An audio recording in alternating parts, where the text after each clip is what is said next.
Minggu ini adalah dengarkanlah Tuhan, maka kamu akan hidup. Di Minggu Quasimodogen ini artinya adalah bayi yang baru lahir, seperti bayi yang baru lahir. Kalau dalam bahasa Bataknya, dengarkanlah Tuhan, maka kamu akan hidup. Tangihon hamuma asa mengulu tondimu. Itu pengertian dalam tema minggu kita hari ini yang mau kami sampaikan di sini buat Amal Inang, bahwa Yohanes menerima penglihatan melalui wahyu, melalui Yesus Kristus. Di wahyunya pada saat dia berada di sebuah pulau Patmos. Dia ini di pulau Patmos itu karena mempertahankan imannya kepada Tuhan Yesus Kristus. Kenapa dia di sana? Karena dia percaya kepada Tuhan. Dan wahyu yang ditujukan Yohanes ini kepada jemaat yang di Perak itu ada 7 jemaat yang disebutkan di sini tadi. Ada di daerah Efesus, Smyrna, Pergamus, Tiatira, Sardis, Philadelphia, dan Laodikia. Ini adalah ke-7 jemaat yang mungkin sebagai perwakilan dari seluruh jemaat yang merasa tersiksa pada saat zaman kerajaan Domitianus. Pada waktu itu adalah kerajaan yang sangat kejam, kaisar yang sangat kejam pada saat itu. Kaisar Domitianus ini menjadi penguasa kaisar Romawi pada waktu itu. Dia menjadi raja yang sangat bengis, dan dia membenci orang-orang Kristen yang percaya kepada Yesus Kristus. Karena orang percaya kepada Yesus, dia menindas, bahkan membunuh. Bahkan banyak di antara mereka yang disiksa dan dikasih menjadi makanan binatang buas kalau tidak menyembah kaisar pada waktu itu, Domitianus ini. Nah, dari situlah Yohanes terbuang ke pulau Patmos. Disitulah Tuhan membuka matanya, dan melalui itulah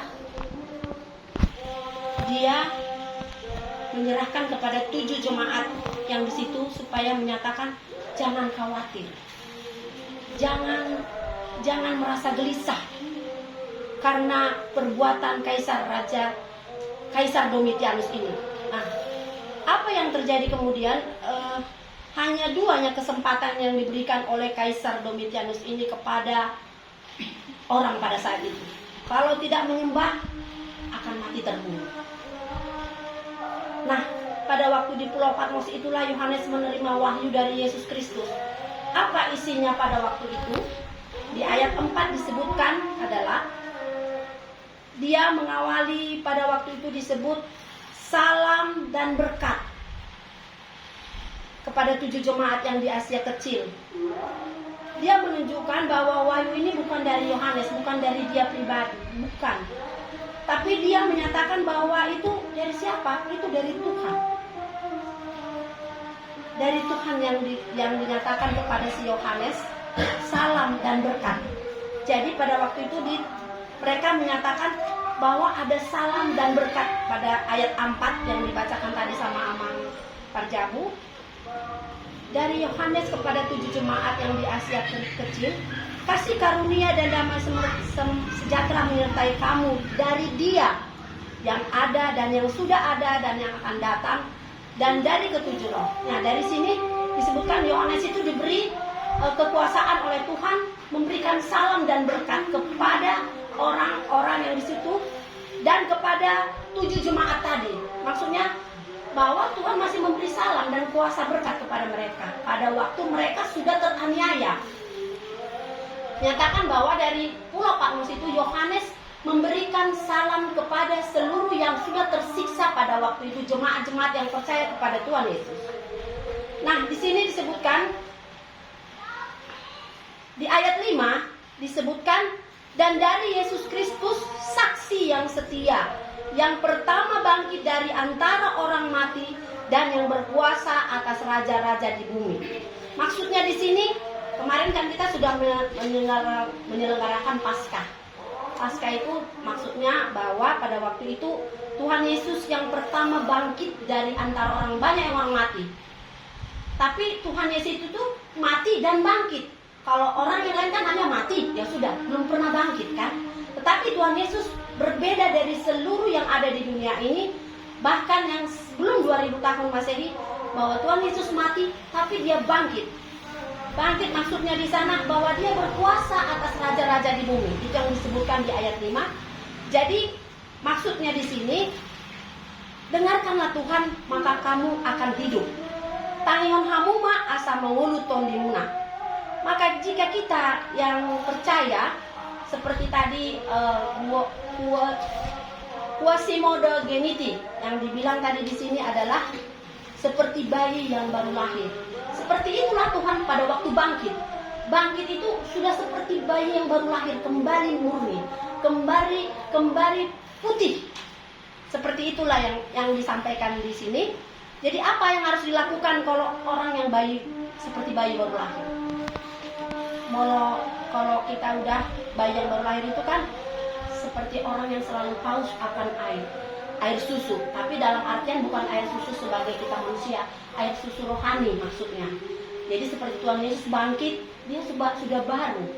Jadi seperti kita juga tadi dibilang di sini seperti bayi yang baru lahir, haus akan air susu murni yang rohani. Air susu murni yang rohani maksudnya itu kerinduan akan firman Allah, kerinduan akan persekutuan dengan Allah. Kita baru ini sekarang setelah Paskah ini kita dianggap bahwa dosa-dosa kita kan sudah terhapus. Kemarin kita udah perjamuan kudus, jadi dianggap kita sudah murni, sudah tidak ada dosa lagi. Tetapi diminta di sini bagaimana air susu murni itu? Kita harus rajinlah ke persekutuan. Itu yang diminta. Rajinlah kita mendengarkan firman Allah. Rindulah kita akan firman Allah. Rindu akan perbuatan baik. Kalau kita yang baru lahir kan seperti bayi yang baru lahir itu kan nggak ada cacatnya, bersih. Nah itu yang diminta di sini. Kalau kita harus bayi seperti yang baru lahir, murni secara rohani. Masuklah kita ke persekutuan macam seperti ini. Ini kan kita persekutuan sekali seminggu. Hadirlah kita. Ada persekutuan yang lain lagi, hadirlah kita. Jadi di sini diminta bagaimana kita rindu akan persekutuan dengan Allah. Bagaimana rindu dengan perbuatan baik. Jauhlah perbuatan-perbuatan yang tidak baik. Itulah bilang, poloslah kita. Kembalilah kita seperti yang baik baru. Nah, dengarkanlah Tuhan maka kamu akan hidup. Dengan demikian kita akan mengalami pertumbuhan terus-menerus kalau kita mengikuti seperti yang disampaikan tadi. Menjadi dewasa dalam iman. Kalau orang yang dewasa dalam iman, dia tidak akan mengikuti pola-pola hidup orang-orang yang jahat kan. Kalau sudah makin dewasa iman kita, pasti kita tidak ikut lagi dengan pola-pola orang lain. Curang, durhaka, bergosip, segala macam, segala bentuk pertentangan dengan Tuhan. Itulah yang disampaikan dewasa dalam iman. Nah, bagaimana kita dewasa? Mampu nggak kita memanage diri kita untuk dewasa dalam iman? Mampu nggak kita menolak yang bertentangan dengan Tuhan? Ini yang mau disampaikan kepada kita. Dengarkanlah Tuhan, maka kamu akan hidup. Tangihon hamuma asa mangulu pemilu. Dengarkan Tuhan melalui apa tadi? Perbuatan-perbuatan yang diminta Tuhan tadi. Mampu kita memanage. Itulah tujuan pemberian wahyu kepada Yohanes di 7 jemaat ini. Yang ada di Asia yang mengalami kepahitan. Mereka tidak putus asa, tidak murtad.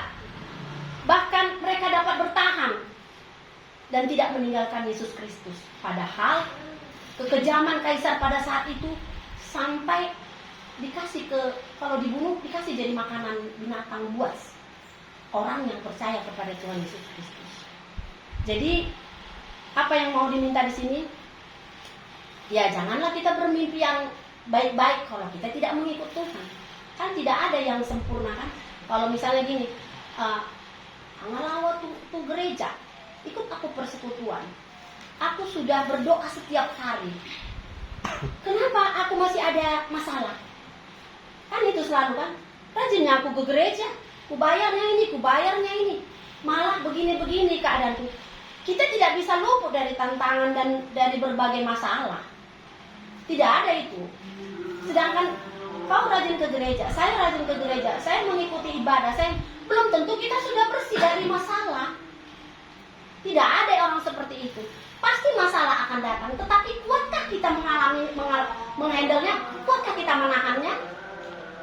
Nah, itu yang diminta di sini di dalam ayat ini, diminta kepada kita, kepada jemaat yang 7 jemaat tadi. Seperti itulah pengalaman yang mau kita dibagikan ke kita, bahwa mereka kuat menghadapi semuanya. Di tengah keterbatasan, Tuhan tetap menyertai mereka. Makanya Yohanes menyampaikan ke kita, kuatlah kamu. Itu tadi di ayat 5, dia bangkit supaya kita jadi yang baru. Dia mengasihi kita, dia tidak melepaskan kita. Dan yang telah melepaskan kita dari dosa oleh darahnya. Itulah tadi yang kita di Paskah bersih kembali, dan dia menyerahkan dirinya, bahkan darahnya pun dicurahkan buat kita. Nah, untuk Amang Inang, jadi apa yang diminta tadi di ayat 5 dan 6, Yohanes mengingatkan kepada 7 jemaat dan kepada kita yang telah membentuk kita menjadi kerajaan dan menjadi saksi setelah dia bangkit. Di sini tadi di ayat 5 dan 6 dibacakan, dan dari Yesus Kristus saksi yang setia, yang pertama bangkit dari antara orang mati dan yang berkuasa atas raja-raja di bumi ini. Bagi dia yang mengasihi kita dan yang telah melepaskan kita dari dosa kita oleh darahnya, dan telah membuat kita menjadi suatu kerajaan, menjadi imam-imam bagi Allah Bapanya. Bagi dialah kemuliaan dan kuasa sampai selama-lamanya. Di sini Amang Inang, kita adalah saksi Allah. Jadi kita dianggap sebagai saksi Allah, dan benar kita saksi Allah. Kita harus memegang teguh kebenaran. Itulah yang diminta, yang telah disaksikan oleh Yohanes menjadi saksi hidup, menyaksikan kepada orang-orang yang di sekitarnya. Nah, kita juga anak-anak raja. Kalau anak raja itu pasti orang yang terhormat. Anak-anak raja, kita anak-anak raja, anak-anak ratu. Kita adalah orang-orang yang terhormat, karena di sini disebutkan kepada kita, dan telah membuat kita menjadi suatu kerajaan, menjadi imam-imam bagi Allah Bapanya. Bagi dialah kemuliaan dan kuasa sampai selama-lamanya. Kalau kita jadi anak raja, bagaimana perilaku kita? Pasti kita orang yang paling dihormati, kan? Pasti apapun keinginan kita pasti dikasih oleh raja. Seperti itulah yang diminta kepada kita. Kalau kita menjadi saksi dan raja dan imam-imam bagi bapak-bapak, imam-imam di dalam rumah tangga. Kalau dia menjadi anak raja, ya berarti apapun tersedia. Karena raja memberikan segala sesuatu kepada anak-anaknya, nggak mungkin dia dikecewakan. Itu yang diminta di sini, bahwa kita sudah menjadi anak-anak Tuhan kita, anak-anak raja. Tuhan kita sebagai raja di sini. Yang ke-7 dan ke-8, lihatlah ia datang dengan awan-awan dan setiap mata akan melihat dia. Dia juga melihat dia, juga mereka yang telah menikam dia, dan semua bangsa di bumi akan meratapi dia. Ya, amin. Aku adalah Alfa dan Omega, firman Tuhan Allah, yang ada, yang sudah ada, dan yang akan datang, yang Maha Kuasa. Allah dalam Tuhan Yesus Kristus akan turun dalam awan-awan. Beliau adalah Alfa dan Omega. Akan tetapi Allah akan datang untuk yang kedua kali. Jadi kita harus bisa menyongsong Allah dengan catatan, ya kita harus bersih tadi. Menyongsongnya itu bisa aja dalam kematian kita. Kalau kita nanti mati, ya kita harus menyongsong dia. Kita datang yang kedua kali nanti, Tuhan akan melihat apa yang kita lakukan selama di dunia ini. Itu maksudnya di sini. Ketika dia juga mereka yang telah menikam dia. Jadi ya kita sebagai anak-anak Tuhan sekarang, kita perbuatlah yang baik. Dalam artian menikam dia, ya kita buat dosa. Itu dia akan datang kedua kali. baik dalam hal kita kematian kita, menyongsong dia nanti kita sudah bersih, gitu maksudnya. Walaupun dia datang nanti kedua kali, yang pernah kita menikam dia dalam artian kita berbuat dosa. Jadi diminta di sini kita, ya putihlah seperti tadi, seperti bayi yang baru lahir tadi. Apa yang kita buat, perkuatlah iman kita, maka Tuhan akan menyertai kita. Dengarkanlah Tuhan, maka kamu akan hidup. Ini yang perlu disampaikan kepada kita, Amang Inang. Dialah yang awal dan akhir. Dialah yang punya otoritas. Yang awal dan akhir ini maksudnya dia punya otoritas akan kita. Mau siapapun itu, Tuhan punya otoritas terhadap kita. Jadi jangan kita pernah meragukan otoritas Tuhan, karena dia yang menguasai seluruh dunia ini. Mau siapapun yang dibilang, misalnya dari Allah sana, Allah sini, tetapi kita dengan kepercayaan kita, Tuhanlah yang punya otoritas terhadap dunia ini. Kita harus percaya itu, karena dia yang akan datang, yang sekarang dan yang lalu, dia tetap ada punya otoritas. Untuk kita sebagai jemaat di gereja kita, dimintanya dengarkanlah Tuhan, maka kamu akan hidup. Itu yang diminta Tuhan pada kita untuk Amang Inang.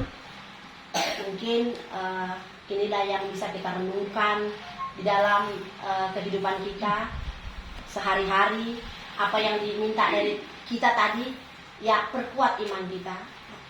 Mari kita rajin ke persekutuan, ikut kita ibadah-ibadah. Jangan lakukan yang durhaka, yang tidak menyenangkan hati Tuhan. Semoga ini bisa membawa kita merenungkan sehari-hari di dalam kehidupan kita dan menjalankannya. Terima kasih ya, Mang. Mau lihat ya? Amin. Kita berdoa.